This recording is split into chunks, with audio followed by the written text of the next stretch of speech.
What is Calm Aim, and how do we get it? It's no surprise that this is something that we all want to have, and it's in the term, really, isn't it? Calm, it's the opposite of stressed. When we're stressed, we have all of these hormones rushing through our system. We go into maybe a fight or flight response. We are, as a result of these hormones, we're going to be breathing more rapidly.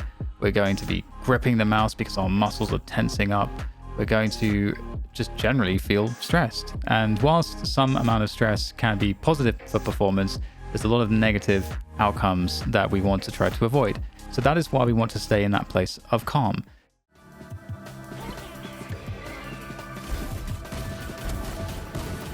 And really, the whole calm aim concept is about understanding what do we have to fall back on when it comes to our habits, physiological habits, sleep, water, exercise, good food, as well as our training habits and our in-game habits and process as well. I even did some additional research by asking all of you on Twitter what your experiences have been like when you're death gripping. And much as I suspected, it really does come down to 3 elements in the game. 1, there's got to be that element of pressure. So, there's low time to kill. There's an opponent on your screen.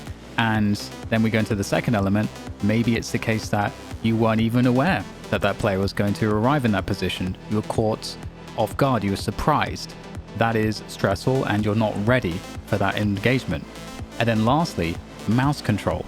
Do you have the sufficient mouse control for the technique that you're trying to use to shoot your opponent? Is it close range tracking that you have to suddenly be able to execute well? Or is it long range precision and micro adjustments? If you're weak in any of these areas, you're certainly not going to have that super calm aim. So what we want is control and awareness. These are the key aspects because we can work on those. We can't necessarily work on the pressure in the game, but it will get easier over time. For the mouse control piece, all you have to do is first identify where is your mouse control weak. The reason for this is because when we are weak in a certain area of our mouse control technique, we will naturally tense up a lot, and it's going to be very hard to be able to execute calm aiming when we're just naturally too tense because we don't have the mouse control skills. So this is the first thing you have to try to address, and you can do so by figuring out what fight do I struggle in? When do I experience this death grip, this massive amounts of tension when I'm playing the game? Now, many tactical shooter players will say to me that when players get in their face and they're up close strafing, that's very difficult because they're having to do this fast reactive tracking. And that's something that for a lot of TAC FPS players is not a natural skill to be good at.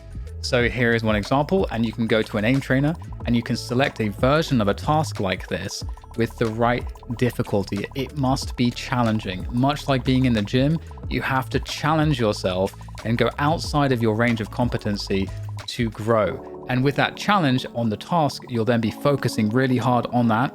And then what will happen is, because it's challenging enough, you're going to start tensing up. And this is beautiful because what we want is we want to actually then practice another thing that I've learned from the AIM community, which is tension management. So you have a unique opportunity in an AIM trainer to actually be aware of what's happening in your hand and understand, okay, is it too tense? How can I relax it?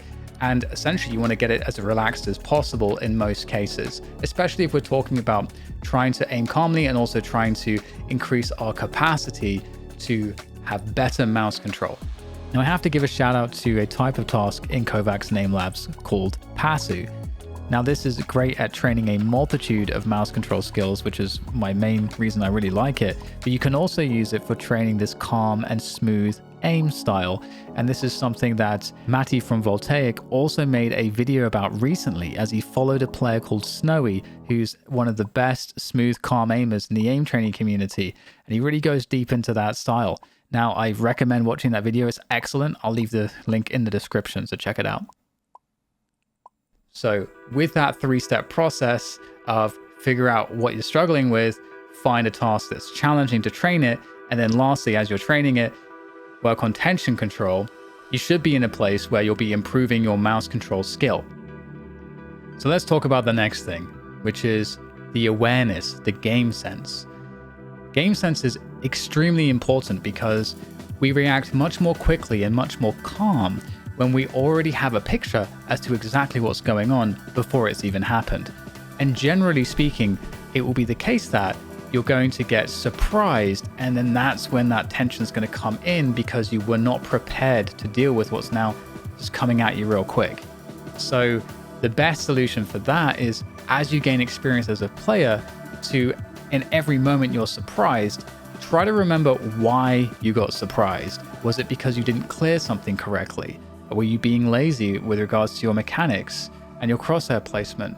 Was your head just like not in the game? What is the reason that you did not anticipate what just happened? And is there some way that you could fix that? Maybe by checking the minimap more, maybe by calming something, maybe by asking a teammate something at a certain type of time. Try to figure out the patterns of the game. And as you improve your game sense and your overall awareness, you'll get surprised a lot less, and you'll be able to react a lot more quickly and also more calmly. I hope this video helps you on your path to calm aim.